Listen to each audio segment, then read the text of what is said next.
But what these people can't stand is that, generally speaking, English and British identity remains strong. There's not been much embracing of British values among these communities.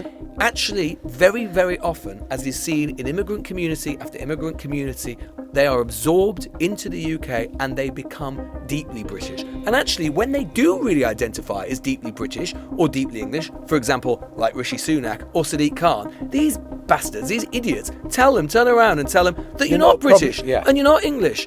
So, which is it? The Newsagents podcast is brought to you by HSBC UK, opening up a world of opportunity.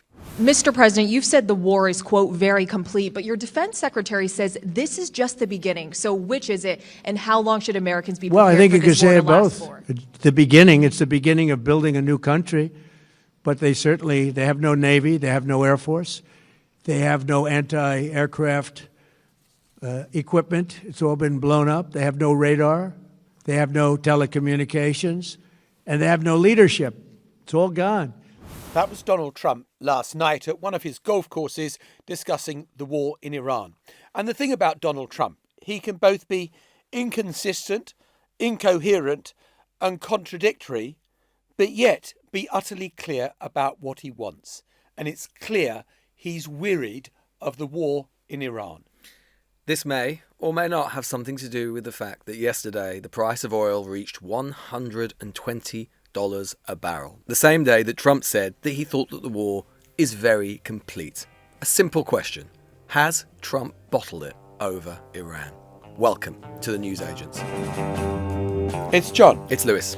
And I suppose we've got used to the idea that matters of war and peace are most commonly discussed at one of Donald Trump's golf courses. And so it was last night that he gave a news conference that felt like he was trying to convince himself as much as anybody else. And there were times when it was rambling, there were times when it was low energy, there were times when it was bizarre. But I think the through line through all of it was this sense that he's taken fright at what has happened to the oil price and how that might transfer to ordinary Americans' lives, and is now thinking, oh Christ, time to stop this, got to get out of it somehow, and I'm getting ready to declare victory, though what victory means is anyone's guess. John, you and I said yesterday that we thought, and we're not trying to sort of say that we're sort of the great Cassandras about, seers. no, it's not that, but the truth is that Trump is quite easy to predict, and we said yesterday that the one thing, perhaps the one thing that Trump has shown sort of time and time again, that he recognises as a true restraint on his power and his freedom of action are basically market signals, usually over the price of energy and oil and the stock market, both of which were in a state of extreme volatility yesterday, particularly the price of oil. And so what did he end up doing? He made that press conference where he appeared to suggest, as we're saying, that the war is very much complete or nearly complete.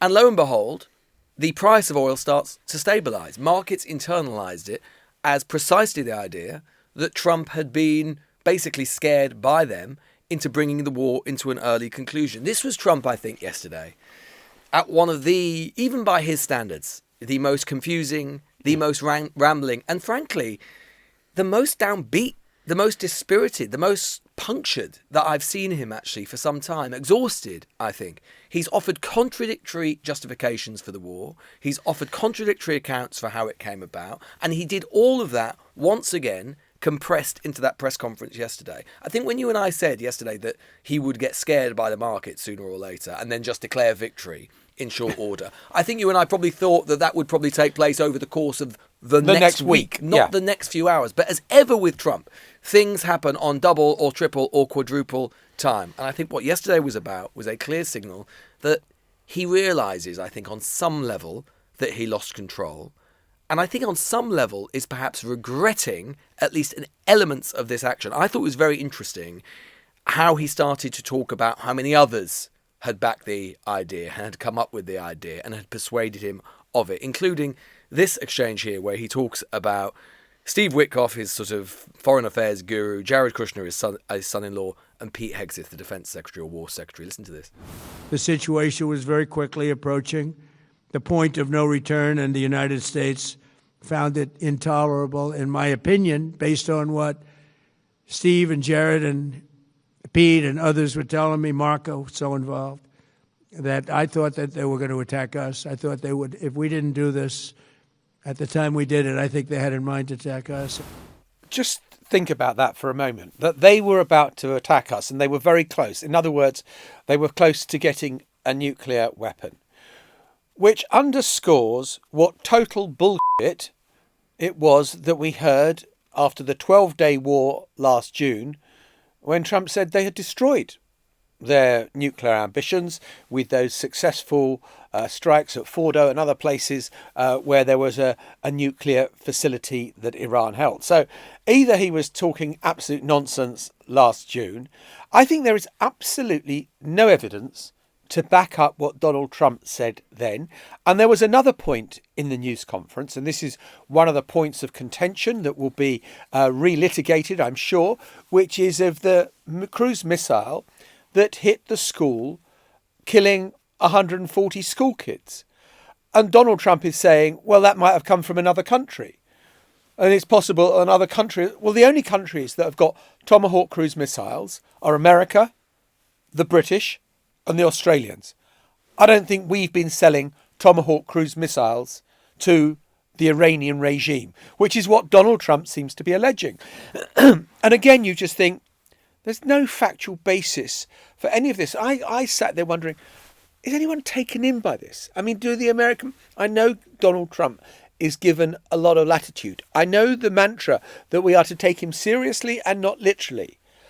But this is over the stuff of war.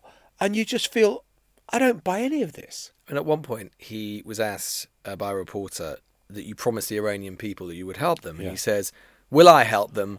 I'd like to if they can behave. But they've been very menacing.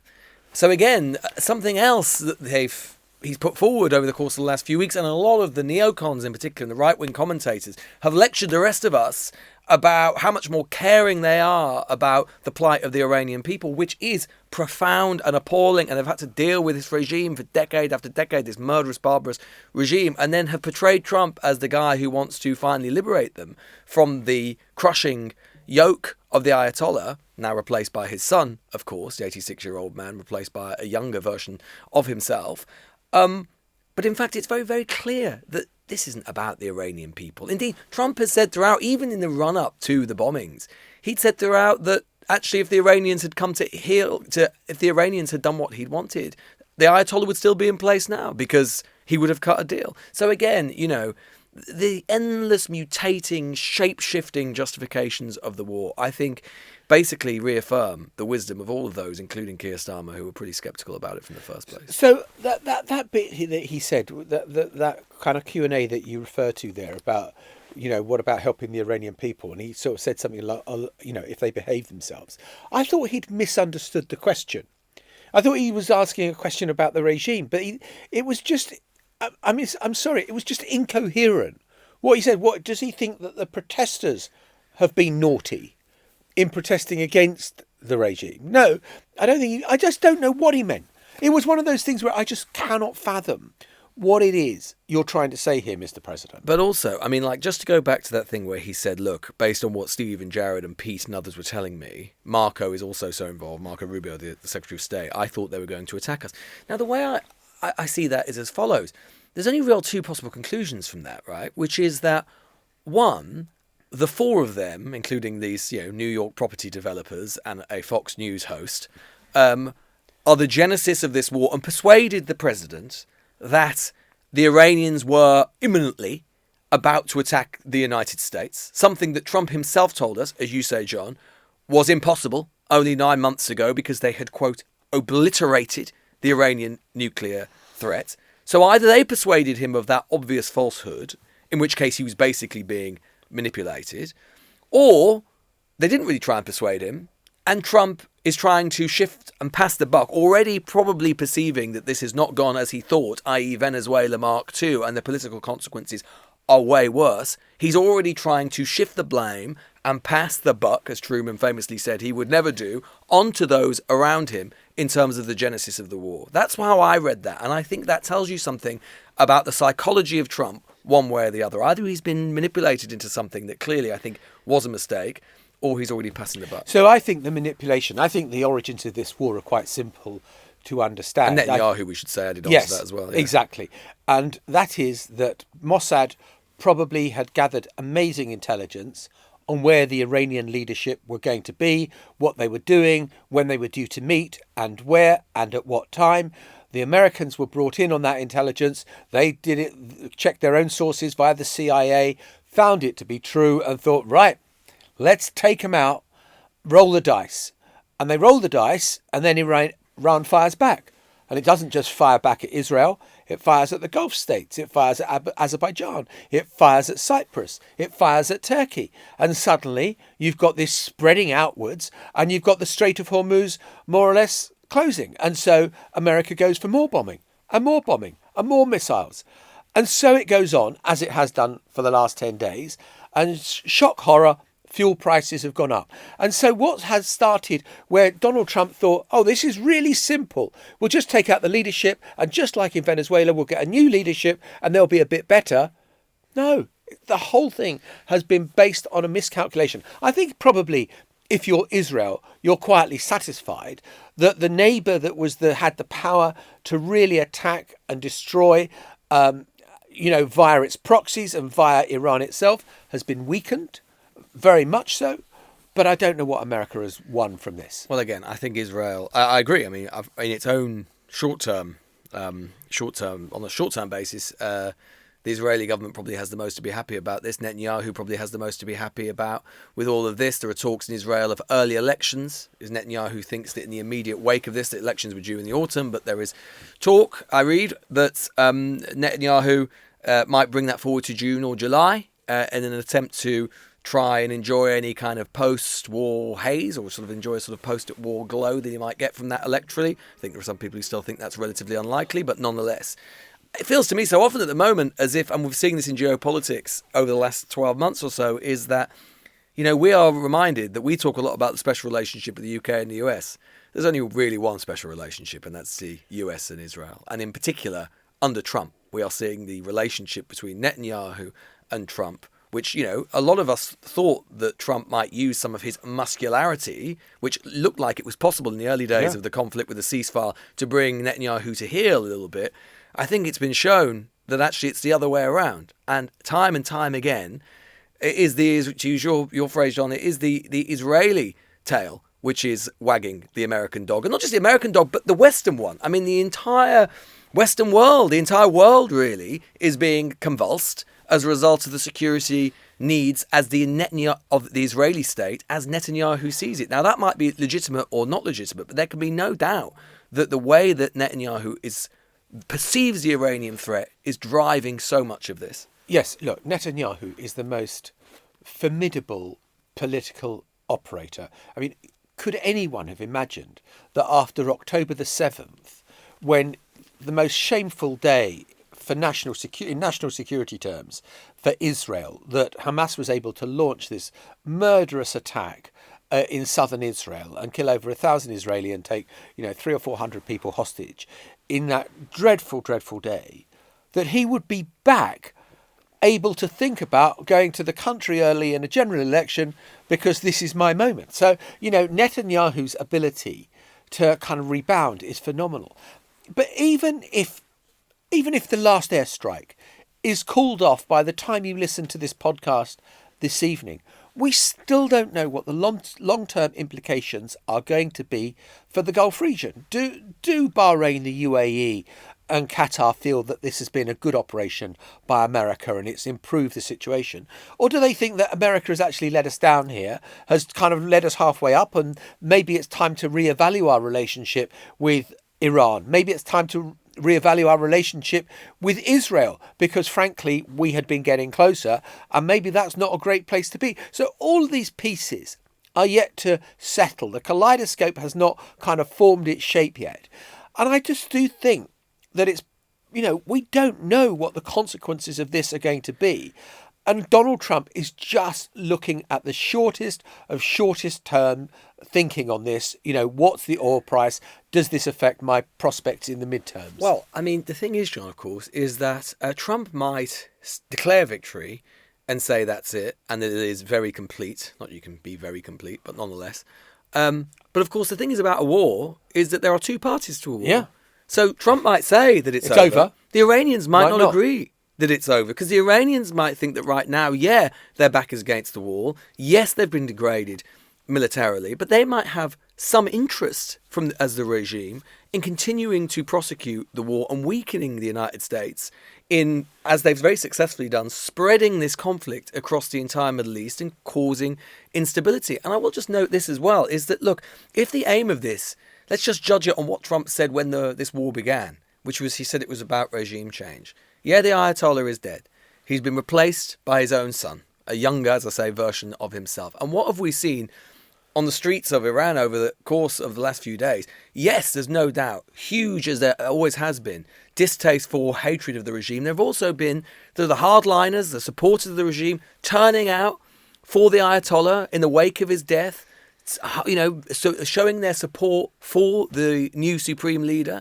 I think there is a clear, again, people who know Iran better than I do that you read, they will say, there is a clear possible outcome of all of this, which is that, yes, this is a regime which is blooded, but it is not bowed. And in fact, it has probably been fortified in place to some extent by the Americans and by the Israelis and by the aerial bombardment, because they have been able, as so often happens in these situations with aerial bombardments and with the ability to portray, foreigners trying to destroy you, they have been able to wrap themselves in the flag and be able to say that they are the true embodiment of Iran and its people. And of course, there'll be loads and loads of people within Iran who disagree with that and continue to hate them. But the domestic consequences of this in terms of the regime's own standing remain unknowable, and there is a timeline where, if anything, they have been strengthened in place. Who knows what would have happened if the Ayatollah had just died, and what effect that would have had without American intervention? We'll never know now.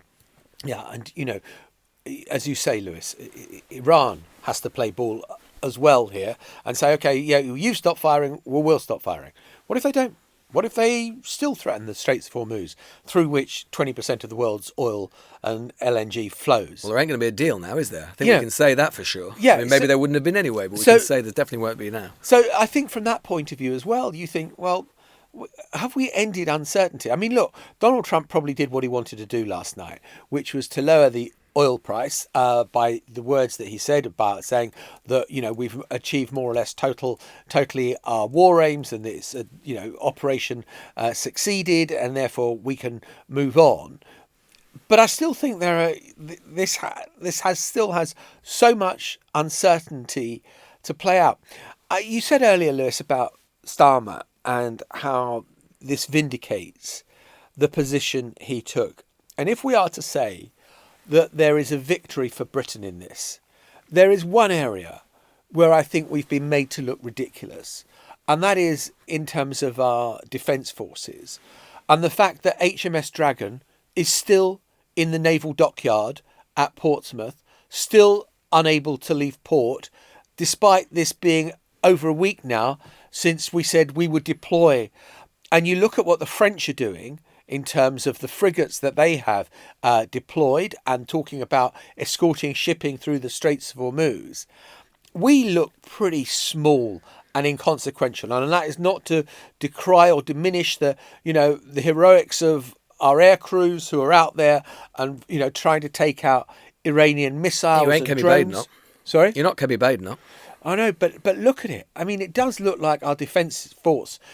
Britain rules the waves. Are you having a laugh? We can't even launch one ship to go and protect Cyprus. Well, I agree. I think that the most consequential questions for Starmer remain about, and the government remain about, the preparedness, which does seem to have been flawed. I mean, I do think that, as I was saying yesterday, I do think that with every passing day, the decision by Starmer to delay access to bases politically has just been so sound, not least because I think that the truth is that what you can actually say is that actually in the end Starmer gave the Americans most of what they wanted anyway, but I mean, this sounds a bit grubby, but politically, he can say, I put my hand. Yes, I said he appears more against it in some senses than practically speaking that he is. Now that's had some cost in every direction because Trump has clearly been pissed off.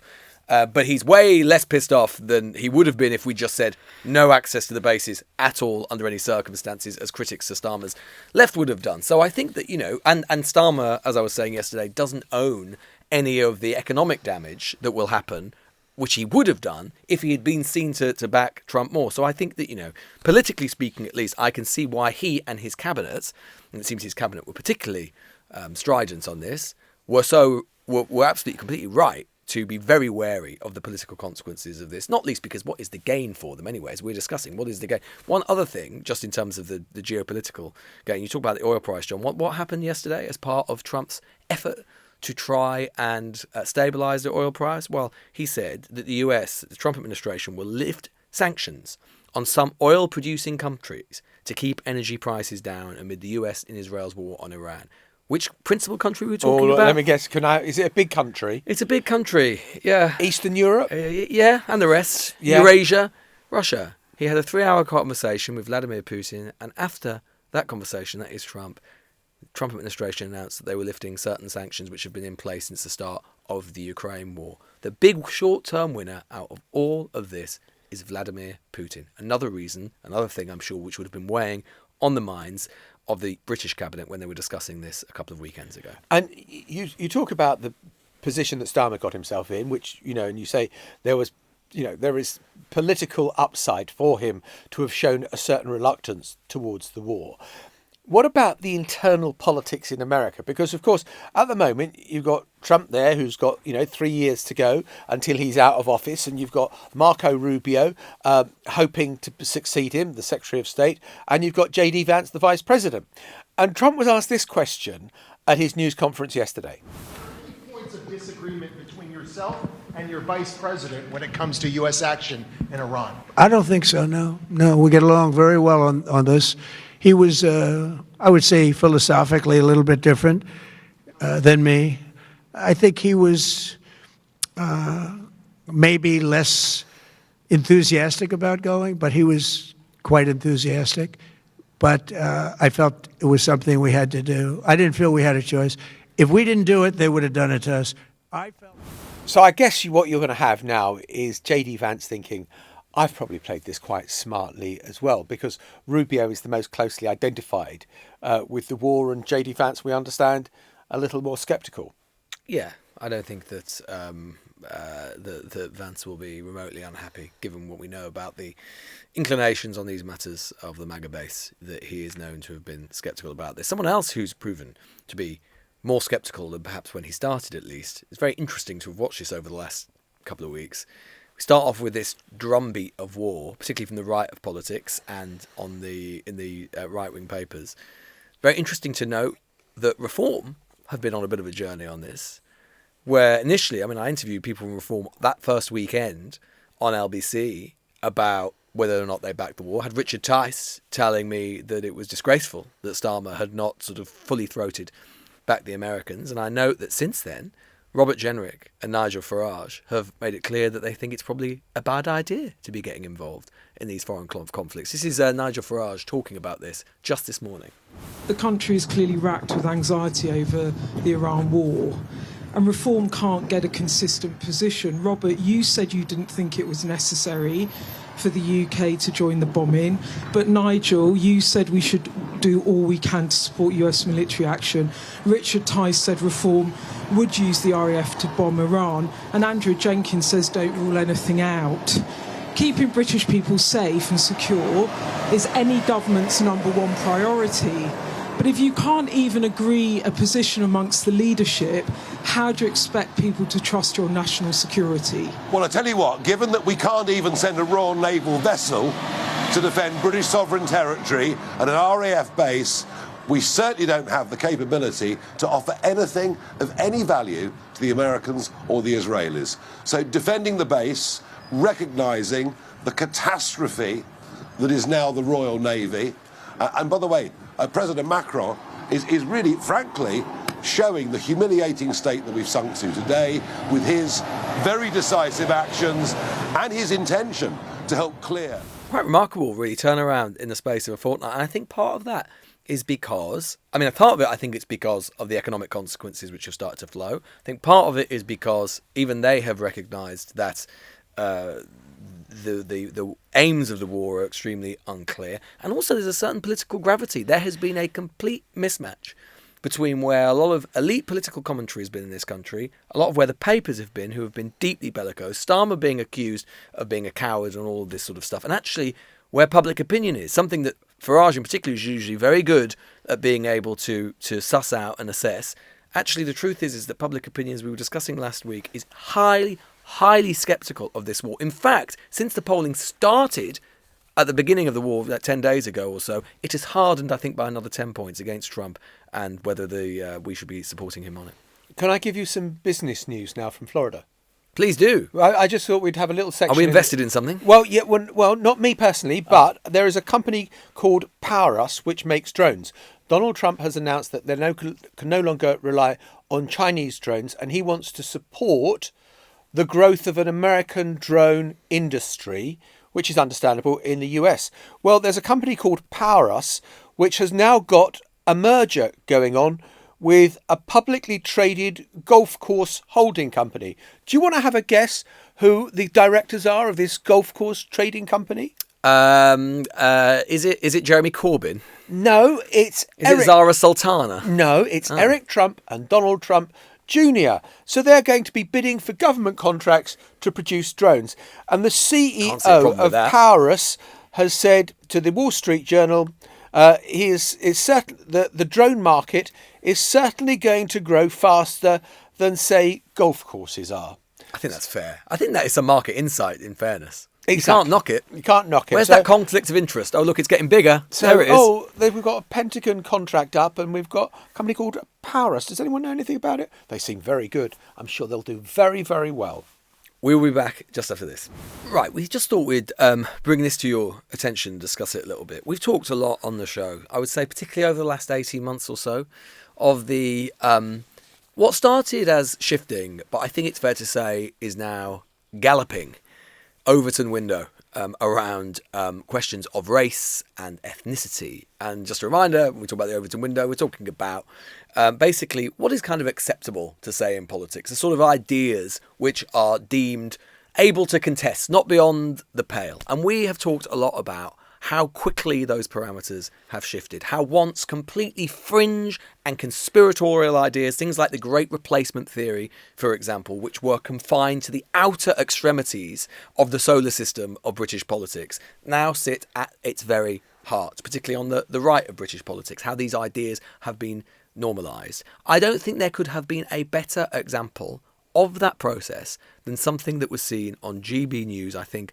last night. Just listen to this. This is I think, former consultant at one time to Boris Johnson, a man called Thomas Corbett Dillon, who had some thoughts about the impact of mass migration to the UK. Just listen to the language that he uses. Why are these people coming? Why do we have to listen to them? And they're the ones that say, social cohesion, it's going to be probably attacking the right wing in the country. It's similar to what happened in Germany, where they've basically banned all the right wing parties and you can't support them.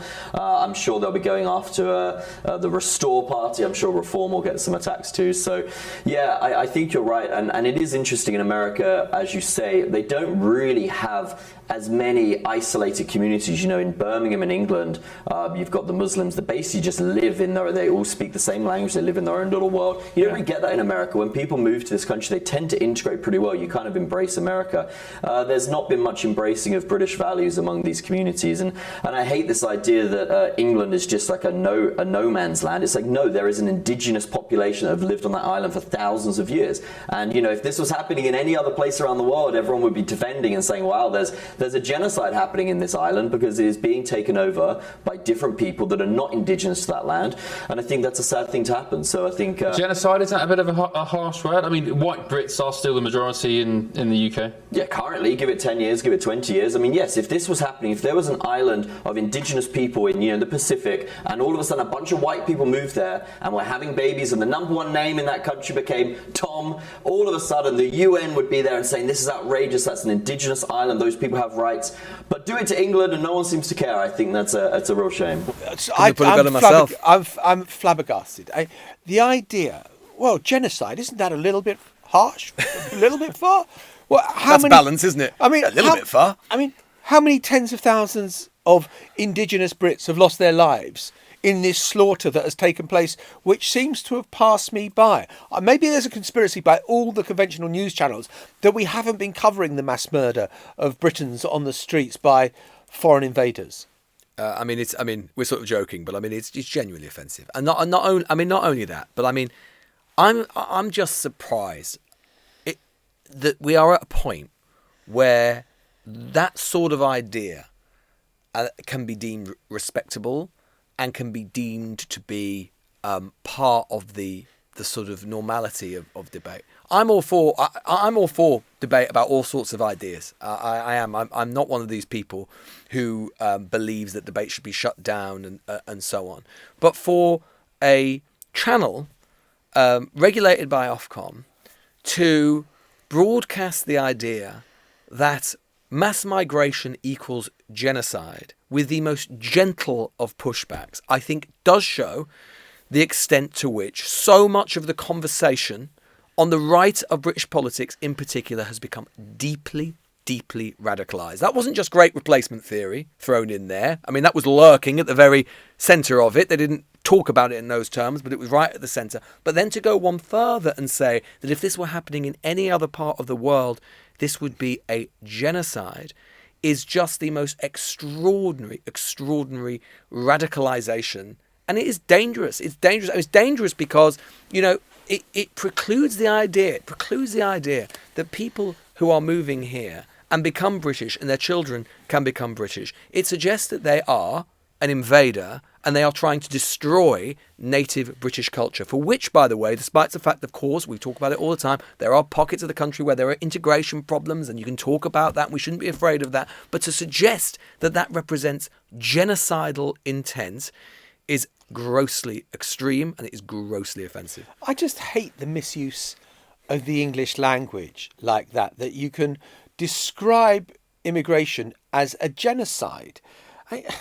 Well, can I just actually give you the actual definition of genocide? Do. Genocide is the deliberate, systematic destruction in whole or in part of a national, ethnic, racial or religious group defined by international law as specific acts including killing, causing serious harm or creating the conditions for physical annihilation. I don't think that includes work visas. Just last time I checked. It's beyond, isn't it? It's beyond. And, people calling something a Holocaust, something a genocide. Look, there are some terrible things that happen in the world, that have happened in the world, that rightly are in a category of their own. And the word genocide is being considered now about whether that is an appropriate term to use for what happened in Gaza. And there is a legal argument that is playing itself out over that. There is, what happened in the Second World War and the Holocaust and the murder of 6 million Jews. There are things what happened in Rwanda. There are terrible, terrible things. But don't try and elide what has happened there with an immigration problem that we've got in Britain. And as you say, Lewis, GB News is regulated by Ofcom. Let me gently say that if that had happened on the BBC or ITV or on Sky, there'd have been hell to pay. And yet we just shrug and say, oh, well, it's GB News. There are different rules that apply. The same rules apply. And, I like the fact that this clown Thomas Corbett Dillon is holding GB News up as this acme of impartiality. I think the point about Gaza is also very well put. I mean, look, there are people who get very angry that more mainstream media organisations don't talk more definitively about the genocide in Gaza. I mean, I don't think that you will hear too much about the idea of genocide in Gaza on GB News.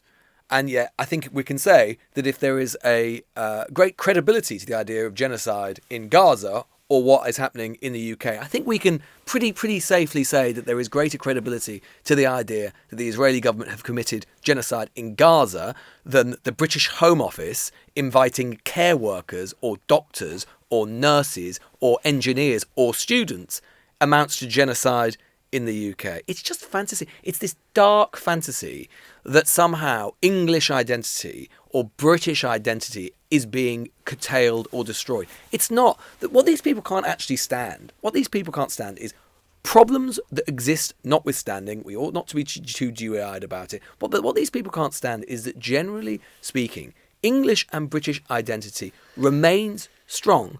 Actually, very, very often, as is seen in immigrant community after immigrant community, they are absorbed into the UK and they become deeply British. And actually, when they do really identify as deeply British or deeply English, for example, like Rishi Sunak or Sadiq Khan, these bastards, these idiots, turn around and tell them that you're not British and you're not English.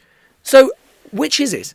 Because what they're actually saying, of course, is that they actually have a deeply ethno-nationalist vision of what Englishness and Britishness is. What they can't stand and can't abide is that these people with brown faces or black faces or with religions that aren't Christian actually deeply identify as being British and English. And it fries their brains. And so then they start talking about nonsense like genocide or replacement and conspiracy because it's the only way that it can get through their dull, dead synapses. We'll be back in just a moment. And just before we go, I gave you some business news from Florida about golf courses to drones and the Trumps getting in on the act. We're now going to give you some business news about one Nigel Farage. Right, CNBC. I'm bidding. I've got to diversify. Yeah, we know where he's going. Yeah, exactly. Yeah. This involves Nigel Farage and Kwasi Kwarteng. Ooh. This is Kwasi Kwarteng. I'm the executive chairman of STAC. We all know that Bitcoin treasury companies are relatively new. The next stage of growth requires institutional credibility. What we're building at STAC is a model, a template for how these companies should evolve. And it's very important that we manage to build strategic partnerships and alliances to really push this journey forward.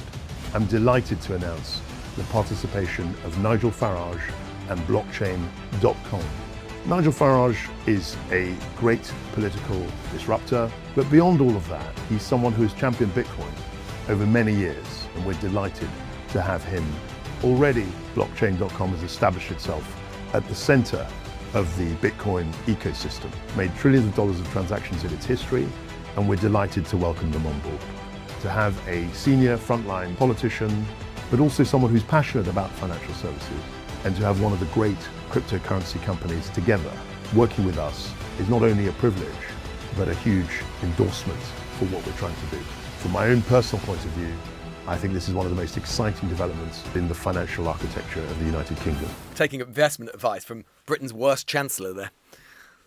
It's a very glossily produced ad. And you'd have thought that someone, and particularly Kwasi Kwarteng, with his starred first and, Eton scholar, would have known how to spell credibility. I mean, that is the best bit. Yeah. Credibility. Yeah. Not completely ideal, is it? I mean, on a very serious note, it is just quite an interesting thing.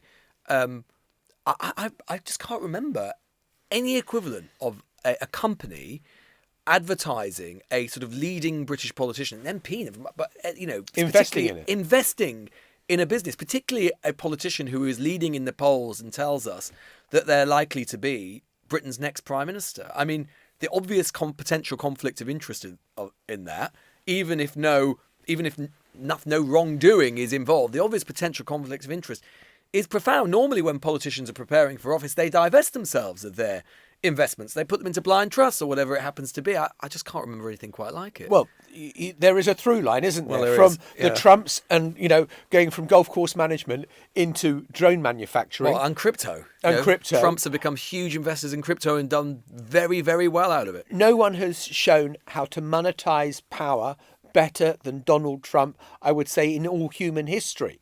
And here we have Nigel Farage, apparently a key investor in this crypto venture, being spearheaded by none other than Kwasi Kwarteng. I can see them. Farage would be better. I can see him sort of selling gold coins. You know those ads you get on Sky?